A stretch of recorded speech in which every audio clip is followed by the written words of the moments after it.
দৌড়ান কা আপনারা দৌড়ান কা এই দৌড়ানে কাম কি কি এক কারবার না হ্যাঁ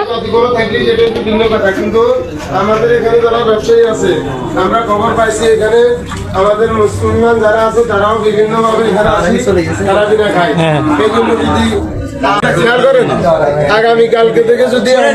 এখন থেকে শনিবার এখন থেকে বন্ধ ডাইরেক্ট এরকম কোনো খবর পাওয়া যায় বা প্রমাণ পাওয়া যায় যে এখানে ওপেন খানা চলতেছে এটা বাজার কমিটি থেকেও নিষেধ আছে বাজার কমিটি থেকেও নিষেধ আছে আর আমরা আসছি আমাদের ইমেল দায়িত্ব আমরা এখানে কোনো ক্ষমতার বলে আসি না হয়তো অনেকে এই যে এখন দূরদূরি শুরু করছে এটারে ভিন্নভাবে ব্যাখ্যা করবো আমরা কেমন দৌড়াইছি নাকি কারোকে দৌড়াইছি আমরা আসছি জাস্ট এটা নিষেধ করার জন্য ওনারা যে ভয়ে কি মিলে দৌড়া জাপটা ভাঙি বাড়ি চলে গেছে আর কাকা এখান থেকে আপনি এটা বন্ধ করে দিবেন ঠিক আছে আপনি নিজ দায়িত্ব বন্ধ করে দিবেন